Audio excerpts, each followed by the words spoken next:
நான் உங்க நாகராஜ். ஒரே இடத்துல 6 தவ யோகிகள் சமாதி ஆயிருக்காங்க. அங்க இருக்கிற 6 மரத்தடியில தியானம் செஞ்சா இன்னைக்கும் வித்தியாசமான உணர்வுகள் கிடைக்கிறதா பலரும் சொல்றாங்க. அத பார்க்கத்தான் இன்னைக்கு நான் பயணம் செஞ்சுக்கிட்டு இருக்கேன். ஊட்டி மலை காட்டுக்குள் யோகத்தில் இருந்த 6 பேர், 2 பெண்கள் உள்பட 6 பேரும் ஒரே இடத்தில் சமாதி. இங்கே வந்து ஒரு பிரச்சனைன்னு வந்தால் இந்த கோவிலுக்கு வெளியில் போயிட்டாங்கன்னா வந்துட்டு போனாங்கன்னா அந்த பிரச்சனை வெளியில் போகும்போது இருக்காது.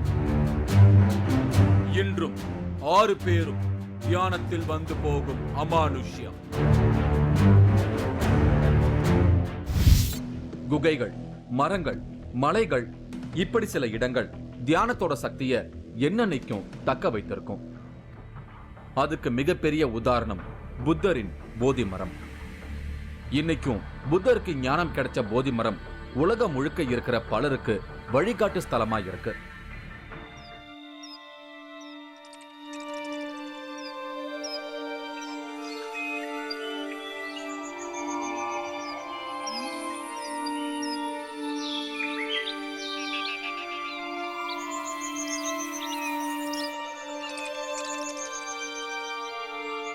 அப்படித்தான் ஊட்டியிலையும் 6 தவ யோகிகள் தியானம் செய்த இடங்கள் இன்னைக்கும் அதே பவரோட இருக்கிறதா சொல்லப்படுது. அத பார்க்கத்தான் நான் இன்னைக்கு ஊட்டிக்கு பயணம் செஞ்சுக்கிட்டு இருக்கேன். எல்லாரும் சைட் சீயிங்காக இங்க வருவாங்க. ஆனா நான் ஊட்டிக்கு யோகிகள் தவம் இருந்த ஒரு இடத்துல வெளிப்படும் வைப்ரேஷனை பத்தி தெரிஞ்சுக்க வந்திருக்கேன். மழையும் குளிரும் மனசுக்கு இதமா இருந்தது.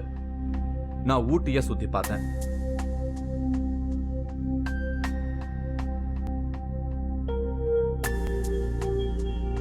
திருகாந்தல் பகுதியில தான் நான் தேடி வந்த துளசி மடம் இருக்கு. இங்க காசி விஸ்வநாதர் கோயிலும் இருக்கு. இது 150 வருட பழமையான மடம்.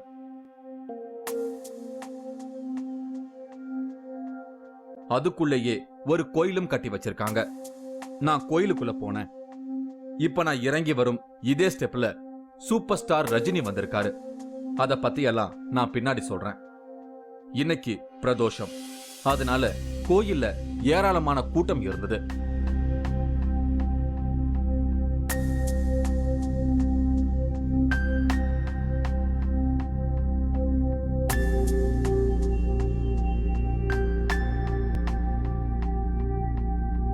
இதே கோயிலோட இன்னொரு பகுதியில தான் 6 தவ யோகிகள் ஒரே இடத்துல சமாதி ஆயிருக்காங்க.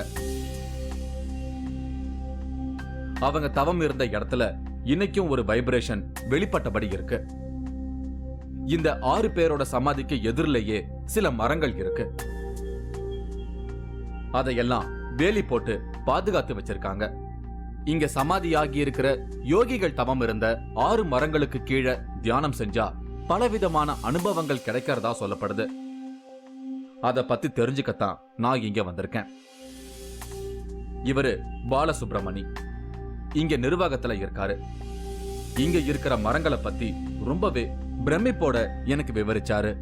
இந்த சமாதிக்கு பக்கத்திலே வந்து 6 மரங்கள் இருக்குது. இந்த 6 மரங்களுக்கு கீழே வந்து அவங்க ஒரு தியானம் பண்ணாங்க அப்படின்னா இவங்களோட உணர்வுகள், இவங்களோட சக்தியை வந்து உணர முடியுது அப்படின்னு சொல்லி எங்களுக்கு வந்து ஒரு தகவல் சொன்னார் ஒரு மகான். அதை நீங்கள் வந்து ஃபீல் பண்ணியிருக்கீங்களா? இங்கே இருக்கிற 6 மரங்கள் பற்றி சொல்லுங்கள். கண்டிப்பாக புத்தருக்கு எப்படி போதி மரமோ அது மாதிரி இந்த மரத்துடைய பெயர் எனக்கு இன்னும் சரியாக சொல்ல தெரியல. ஆனால் ஒரு சிறப்பு வாய்ந்த மரங்கள் இதெல்லாம் இப்போ நான் இது ஒரு நூற்றாண்டுக்கு மேலே இந்த மரங்கள் இருக்குது. இதில் பார்க்குற பூவை பார்த்தீங்கன்னா அது ஒரு வித்தியாசமாக இருக்கும். இந்த பூவை நீங்கள் வேறு எந்த மரத்துலையும் பார்க்க முடியாது. இந்த இலைகளும் வித்தியாசமாக தான் இருக்கும். இந்த மரத்துக்கு கீழே உட்காந்து இவங்க எல்லாம் தியானம் பண்ணியிருக்காங்க. சித்தர்கள் எல்லாருமே பண்ணியிருக்காங்க. ஒவ்வொருத்தரும் ஒவ்வொரு மரத்தில் பண்ணியிருக்காங்க. ரொம்ப சிறப்பு வாய்ந்த மரங்கள். அந்த மரத்தினுடைய சக்தி இந்த புத்தருக்கு போதி மரம் ஞானோதயம் கொடுத்துச்சு. இந்த மரங்கள் கூட இவங்களுக்கு அந்த ஞானத்தை கொடுத்துருக்கலாம் அப்படிங்கிறது எங்களுக்கு ஒரு கருத்து. ஆனால் இப்போயும் ஒரு சில பேர் வந்து ஒரு சில மகான்கள் இல்லை ஒரு சில தியானத்தில் இருக்கிறவங்க வந்து இங்கே பண்ணும்போது அவங்களுக்கு அதை உணர முடியுது அப்படின்னு கண்டிப்பாக உணர முடியுது. உண்மையான பக்தியோட தியானத்தில் உட்கார்றவங்களுக்கு இந்த அதிர்வுகள் கண்டிப்பாக தெரியும். இது வரைக்கும் நீங்கள் வந்து அந்த மரத்தை டிஸ்டர்ப் பண்ணலை, நீங்கள் இந்த பொதுமக்களுக்கு அலோவ் பண்ணலை அங்கே மெடிடேஷன் பண்ணுறதுக்கு. இன்னைக்கு வந்து நம்ம 3வது நிகழ்ச்சிக்கு நம்ம ஒவ்வொரு மரத்துலேயும் ஒவ்வொரு ஆன்மீகத்தில் இருக்கிறவங்கள நம்ம மெடிடேஷன் பண்ண சொல்லுவோம். அவங்களுக்கு என்ன மாதிரியான ஒரு உணர்வு, என்ன மாதிரியான அதிர்வுகள் கிடைக்குதுன்றதை கேட்டு தெரிஞ்சுக்கலாம். கண்டிப்பாக. ஒரே ரூமுக்குள்ளவே 6 பேரோட சமாதிகளும் இருக்கு. இதுல 2 பெண்களும் இருக்காங்க அப்படிங்கிறது தான் ரொம்பவே விசேஷம். பொதுவா பெண்கள் தவ வாழ்க்கையில இருக்கிறது ரொம்பவே அபூர்வம். ஆனா இங்க ஒரே இடத்துல 2 பெண்கள் தவத்துல இருந்திருக்காங்க. இந்த மடம் சுமார் 150 வருஷங்களுக்கு முன்னால உருவாகி இருக்கு. ஏகாம்பரசாமி திருவண்ணாமலை மாதிரி நல்லதொரு வைப்ரேஷன் இடத்தை தேடி பல இடங்கள்ல அலைஞ்சிருக்காரு. கடைசியா அவரு கண்டுபிடிச்ச இடம்தான் இந்த இடம். ஊட்டி மலை பகுதியில அப்ப இந்த இடம் அடர்ந்த காடா இருந்திருக்கு. இங்க அவரு ஒரு வைப்ரேஷனை உணர்ந்திருக்காரு. உடனே இங்க தவம் இருக்க தொடங்கி இருக்காரு. அவரோட மனைவி ரத்னமணி அம்மாவும் அவருக்கு துணையா இதே இடத்துல தவத்துல இருந்திருக்காங்க. ராமகிருஷ்ணர் சாரதா தேவி போல கணவன் மனைவியாகவும் குரு சிஷ்யையாகவும் ஒரு சிலரால தான் இருக்க முடியும். அப்படி இந்த 2 பேருமே குரு சிஷ்யையா காட்டுக்குள்ள தவத்துல இருந்திருக்காங்க. ஏகாம்பரசாமி இந்த காட்டு பகுதியில ஒரு முருகரையும் தட்சணா மூர்த்தியையும் வச்சு வழிபாடுகள் செய்துட்டு வந்திருக்காரு. அவங்க வழிபட்ட முருகருக்கும் தட்சணாமூர்த்திக்கும் இப்ப இங்க தனித்தனி சன்னதிகள் இருக்கு. சித்தர்கள் வழியில தவத்துல ஈடுபடுறவங்க எல்லாருமே முருகரைத்தான் வழிபட்டிருக்காங்க. உதாரணத்துக்கு போகரை சொல்லலாம். அதனால தான் பழனி மலையில தான் வணங்கின முருகரையே நவபாஷாணத்துல செஞ்சு வச்சிருக்காரு போகர். முதலா இங்க தவம் இருந்த ஏகாம்பரசாமி 100 வருஷங்களுக்கு முன்னால இங்க சமாதி ஆயிருக்காரு. அவர் சமாதியான 5ஆம் நாள் ரத்னமணி அம்மா சமாதி ஆயிருக்காங்க. தவத்துல இருக்கிறவங்களுக்கு மட்டும்தான் இப்படி ஒரு நிலை சாத்தியமாகும். அவர் முதல்ல தோற்றுவித்தவரோட ஜீவ சமாதி எந்த ஆண்டு அமைந்தது? அவருடைய ஜீவசமாதி 1919 அவர் ஜீவசமாதி அடைந்தார். அதாவது 2/10 அக்டோபர் மாதம் 2ஆம் தேதி காந்தி பிறந்த நாள் நினைக்கிறேன். அன்னைக்கு தான் அவர் ஜீவசமாதி அடைந்தார். அவர் ஜீவசமாதி அடைந்த பின்னால் ஒரு 5 நாளில் 7ஆம் தேதி அக்டோபர் 7ஆம் தேதி ரத்னமணி அம்மாரும் ஜீவசமாதி அடைஞ்சிட்டாங்க. அதே மாதம் 5 நாள் வித்தியாசங்கள் தான். அவங்களும் ஜீவசமாதி அடைஞ்சிட்டாங்க. இங்க பூஜைகள் செய்துட்டு வரும் நடராஜ குருக்களை நான் சந்திச்சு பேசினேன். ஏகாம்பர சாமி பத்தின பல ஆச்சரியமான விஷயங்களை எல்லாம் இவர் சொல்றாரு. நவபாஷாணங்களை ஏகாம்பர சாமி பயன்படுத்தினதா இவர் சொல்றது எல்லாமே எனக்கு பிரமிப்பை ஏற்படுத்துச்சு. அவர் நவபாஷான சாப்பிட்டவர், சாப்பிட்டவர். அவர் வந்து பெரிய மகானாக இருந்து அவர் காடு மலையெல்லாம் சுற்றின்னு எங்கே வேணாலும் சுற்றுவார். அவரோட ஆத்மா வந்து பாடியெல்லாம் பிரிஞ்சு இருக்கும், பழையபடி வந்து கூடிக்கும். இந்த மாதிரியெல்லாம் அவர் ஏகாம்பர தேசிகர் இந்த மாதிரியெல்லாம் இருந்திருக்காரு. பிரதான சீடராய் இருந்த சுப்பிரமணிய சாமி தான் இங்க 3வது மடாதிபதியா பொறுப்புக்கு வந்திருக்காரு. அவரும் இங்கேயே சமாதி ஆயிருக்காரு. அவருக்கு அடுத்து முக்கியமான சீடராய் இருந்த ஓம் பிரகாச சாமி பொறுப்புக்கு வந்திருக்காரு. இவர் தவத்துல ரொம்பவே பவர்ஃபுல்லா இருந்திருக்காரு. இவரோட காலத்துல தான் இந்த மடம் வெளி உலகத்துக்கு தெரிய வந்திருக்கு.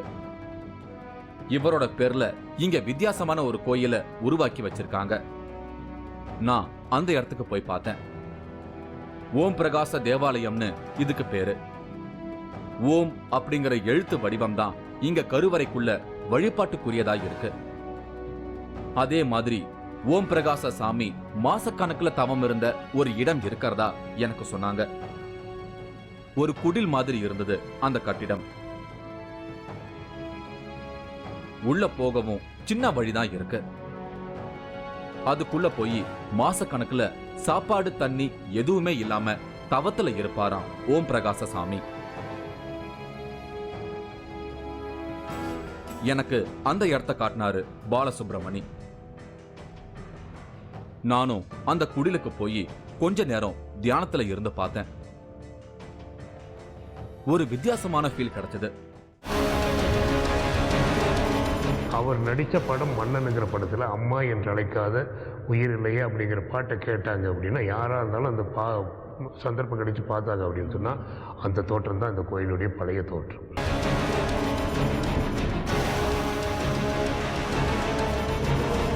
ஆச்சி மசாலா வழங்கும் 3வது கண் powered by Twin Birds legging. இடைவேளைக்கு பின் தொடரும்.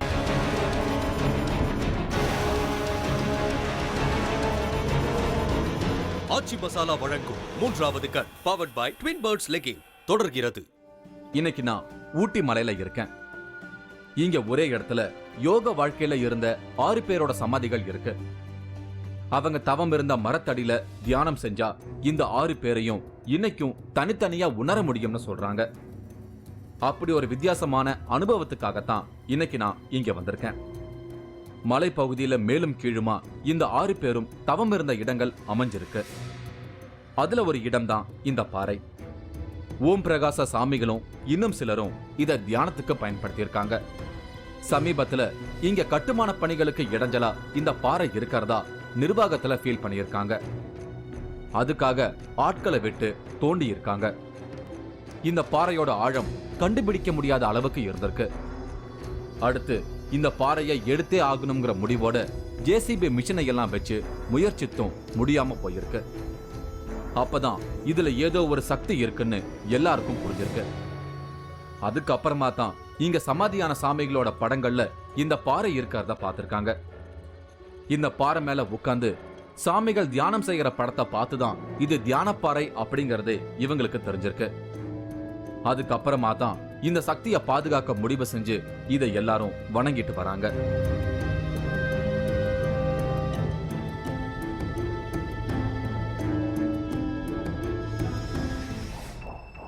சமீபத்துல நம்மோட 3வது கண் நிகழ்ச்சியில நல்லம்பாக்கத்துல ஒரு மலை உச்சியில இருந்த சிவலிங்கத்தை எடுக்கவே முடியலங்கிறத பத்தி ஒளிபரப்பி இருந்தோம்.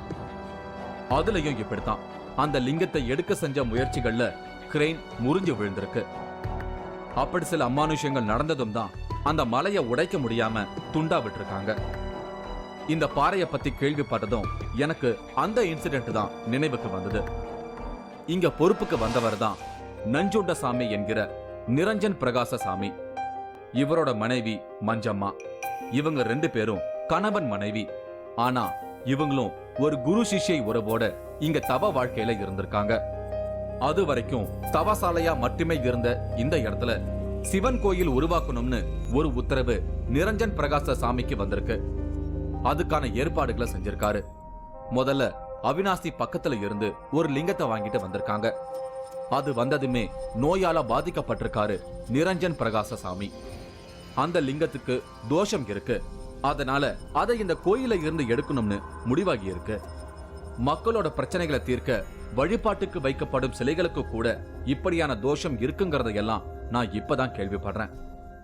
அதுக்கப்புறமா தான் காசில இருந்து ஒரு லிங்கத்தை கொண்டு வந்து இங்க பிரதிஷ்டை செஞ்சிருக்காங்க. அது ஒரு அதிசய லிங்கம்னு சொல்லி என்னை கூட்டிட்டு போய் காட்டினாங்க. இதுதான் காசில இருந்து கொண்டு வரப்பட்ட அந்த லிங்கம்.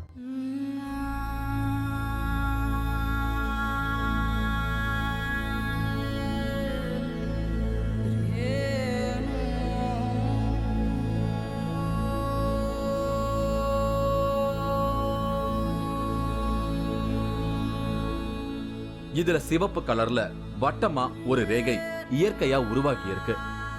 இது தேவர்கள் ரிஷிகள் வழிபட்ட லிங்கமா இருந்திருக்கும். அதனால தான் இப்படி பூநூல் வடிவத்துல இயற்கையிலேயே சிவப்பு ரேகை பதிவாகி இருக்கிறதா எல்லாரும் அதிசயிக்கிறாங்க. சிவன் கோயில் இந்த இடத்துல வரணும்னு முயற்சி எடுத்த நஞ்சுண்டசாமி அந்த லிங்க தோஷத்தாலேயே நோயால பாதிக்கப்பட்டிருக்காரு. கடைசியில இதே இடத்துல சமாதி ஆயிருக்காரு. அவரோட சிஷ்யா இருந்த மஞ்சம்மா தான் கடைசியா இங்க இருந்தவங்க.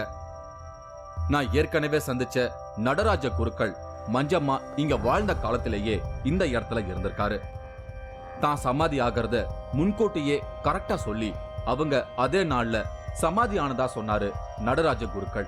இப்போ மஞ்சம்மாள் இறக்கிறதுக்கு முன்னாடி அவங்க இந்த நாளில் தான் இறப்பேன் அப்படின்னு சொன்னாங்க. அவங்க ஒரு 10 நாளைக்கு முன்னே கொஞ்சம் சொல்லிட்டாங்க. இந்த மாதிரி நான் இந்த மாதிரி அஷ்டமி திதியில் நான் போயிடுவேன் அப்படின்னு சொல்லியிருக்காங்க. இப்படி 6 பேரும் ஒரே இடத்துல சமாதி ஆனதோட சூட்சமம் இங்க வெளிப்படையா யாருக்கும் தெரியல. ஆனா இது ஒரு பவர்ஃபுல்லான இடம் அப்படிங்கறத மட்டும் பலரும் உணர்ந்திருக்காங்க. அதனால தான் இங்க பல விஐபிக்கள் வந்து போயிருக்காங்க. மகாத்மா காந்தி, ராஜாஜி, காஞ்சி மகா பெரியவர் இப்படி பலர் இந்த சமாதிக்கு வந்து போயிருக்கிறதா இங்க இருக்கிறவங்க சொல்றாங்க. தேசப்பிதா மகாத்மா காந்தி அவர்கள் வந்திருக்காங்க இங்கே. அவருக்கு வந்ததனுடைய ரெக்கார்ட் நம்மகிட்ட இருக்கு. காஞ்சி மகா பெரியவர் சந்திரசேகரேந்திர சரஸ்வதி சுவாமி அவர்கள் வந்திருக்கார். அவர்களுடைய காலடிப்பட்ட இடம் தான் இது. அதுக்கப்புறம் ராஜாஜி அவர்கள் வந்திருக்காங்க. ஸோ இத்தனை பெரியவங்களும் இந்த மடத்தினுடைய சிறப்பை கேள்விப்பட்டு இங்கே வந்துட்டு போயிருக்காங்க. அப்படின்னு சொன்னால் இந்த மடத்தினுடைய சிறப்பு எப்படி இருக்கு அப்படிங்கிறத நீங்களே யோகம் பண்ணிக்கலாம். இங்க ஷூட் பண்ணதால தான் ஒரு சினிமா பாட்டு இணைய வரைக்கும் பலரோட மனசுல ரிங்காரமிட்டபடியே இருக்குன்னு ஒரு ஆச்சரிய தகவலையும் எனக்கு சொன்னாரு பாலசுப்ரமணி. குறிப்பாக சொல்லணும் அப்படின்னு சொன்னீங்கன்னா ரஜினிகாந்த் இங்கே வந்திருக்காரு, நடிகர். அதுதான் நான் ஆரம்பத்துல இந்த கோயில் ஸ்டெப்ல இறங்கி வரும்போது சூப்பர் ஸ்டார் ரஜினி இங்க வந்ததை பத்தி சொல்றதா சொல்லி இருந்தேன். அந்த சம்பவம் இதுதான். சூப்பர் ஸ்டார் ரஜினி நடிச்ச படம் மன்னன். அதுல நடிகை பண்டரிபாய் ரஜினிக்கு அம்மாவா நடிச்சிருப்பாங்க. பக்கவாதத்தால பாதிக்கப்பட்ட தன்னோட அம்மாவை ரஜினி தூக்கிட்டு வருவாரு. அம்மா என்று அழைக்காத உயிரில்லையேங்கிற இந்த பாட்டுக்கு உருகாதவங்களே இருக்க முடியாது. இந்த மடத்துல தான் அந்த பாட்டை ஷூட் பண்ணியிருக்காங்க. இந்த துளசி மடத்தோட பழமையான தோற்றத்தை இப்பவும் அந்த பாட்டுல பார்க்கலாம்னு சொன்னாரு பாலசுப்ரமணி. இப்ப இருக்கிற காட்சிகளையும் படத்துல வர காட்சிகளையும் நான் கம்பேர் பண்ணி பார்த்தேன். மாற்றங்கள் நல்லாவே தெரியுது. அவர் நடித்த படம் மன்னனுங்கிற படத்தில் அம்மா என்று அழைக்காத உயிர் இல்லையே அப்படிங்கிற பாட்டை கேட்டாங்க அப்படின்னா யாராக இருந்தாலும் அந்த சந்தர்ப்பம் கிடைச்சி பார்த்தாங்க அப்படின்னு சொன்னால் அந்த தோற்றம் தான் இந்த கோயிலுடைய பழைய தோற்றம். அந்த பாடல் இங்கே எடுக்கப்பட்டது. இங்கே எடுக்கப்பட்டதுனால இந்த பழைய தோற்றம் அந்த இதில் இருக்கு. ஆனாலும் இங்க இருக்கிற இந்த 6 பேரோட வைப்ரேஷன் தான் இந்த பாட்டோட ஹிட்டுக்கு காரணமா இருக்கலாம்னு இவர் சொல்றத எப்படி எடுத்துக்கிறதுன்னு எனக்கு தெரியல. இப்போ அந்த ஒவ்வொரு தடவை அந்த பாடல் கேட்கும்போதும் பார்த்தீங்கன்னா அம்மா மேலே பாசம் எவ்வளோ இருக்குமோ அதை பார்க்கும்போது ஒரு சில பேர் வந்து அழுதுருவாங்க. அந்த பாடல் அந்த அளவுக்கு அந்த பாட்டு ஓரளவுக்கு பிரசித்தி பெற்றதும் மக்கள் மனசில் அப்படி ஒரு இடம் பெற்றதுக்கும் காரணம் இந்த கோயிலாக கூட இந்த ஜீவ சமாதியினுடைய ஒரு சக்தி. ஒரு உருவம் வந்த மாதிரி இருந்துச்சு. ஒரு வெளிச்சம் வந்தது. அப்படியே வந்து ஒரு உருவம் நம்மளாட்டே வந்தாங்க. அவங்க அப்படியே கண்ணுக்கு நல்லா தெரிஞ்சிச்சு. ஒரு 10 நிமிஷமாவது தெரிந்தாங்க. அதுக்கப்புறம் அவங்க அப்படியே இதானாங்க.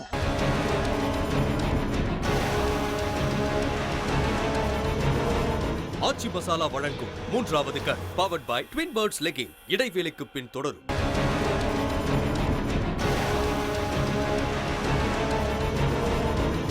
ஆச்சி மசாலா வழங்கும் 3வது கண் powered by Twin Birds legging தொடர்கிறது.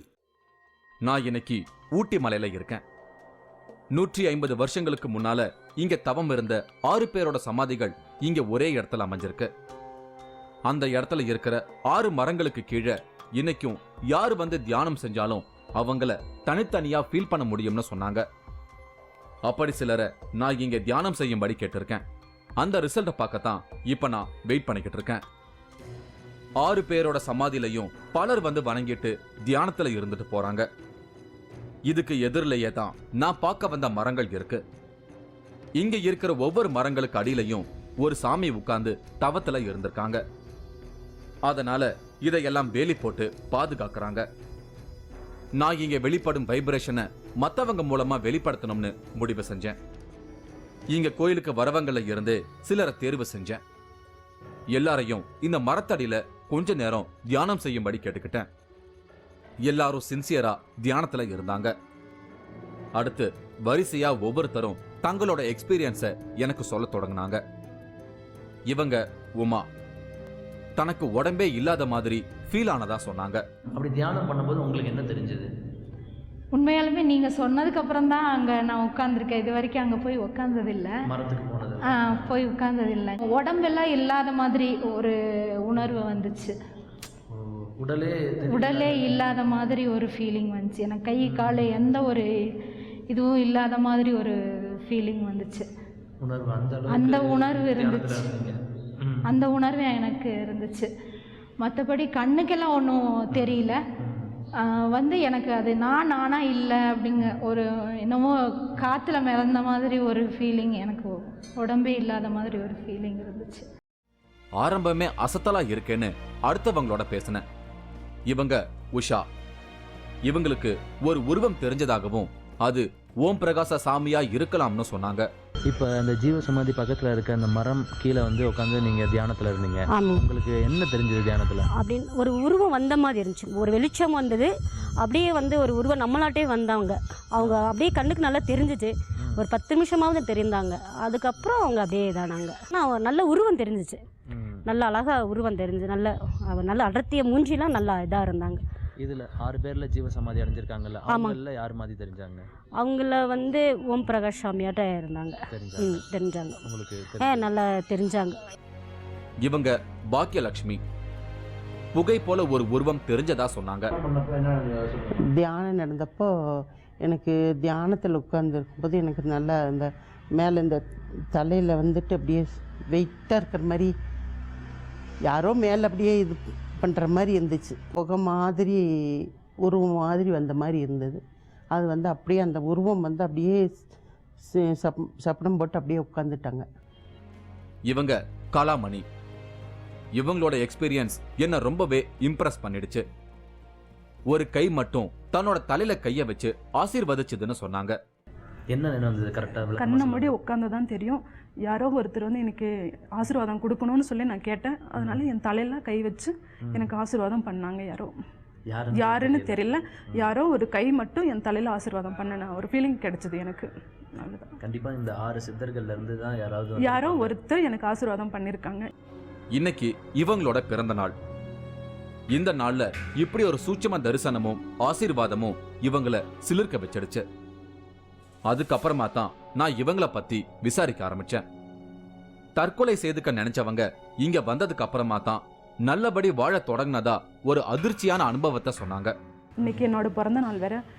கொஞ்சம் தேங்க்யூ. மிகப்பெரிய விஷயம் உங்க, அதுவும் பிறந்த நாள், அதுவும் அதுதான் சித்தர்கள் வந்து ஆசீர்வாதம் பண்றாங்கன்னா அது மிகப்பெரிய ஒரு பிளெஸிங் தான்.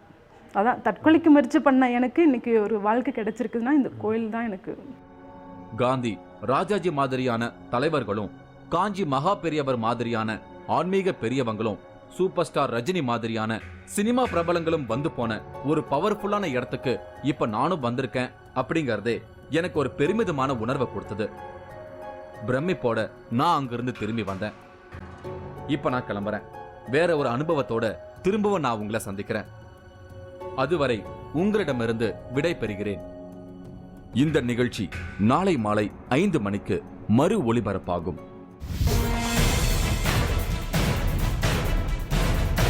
செய்வினை இருந்தால் ஆட்டோமேட்டிக்காக கை நகரும். நடக்கப் போவது எல்லாம் விபூதி தட்டில் எழுத்துக்களாக வரும். நீங்களும் அவங்க குடிக்க கூடாது. குடிச்சிட்டாங்கன்னா குடும்பத்துல ஏதாச்சும் ஆளை கால் பண்ணி. நெய்க்குப்பை ஐயனாரின் அமானுஷ்யங்கள். நீங்களும் இந்த திகில் பயணத்தில் கலந்து கொள்ள ஒரு வாய்ப்பு. 3வது கண் டிவி ஷோ என்ற ஃபேஸ்புக் பக்கத்தில் எங்களோடு இணைந்திடுங்கள். உங்களது அமானுஷ்ய அனுபவங்களை பதிவு செய்து இந்த நிகழ்ச்சியில் பங்கு பெறும் வாய்ப்பை பெறுங்கள்.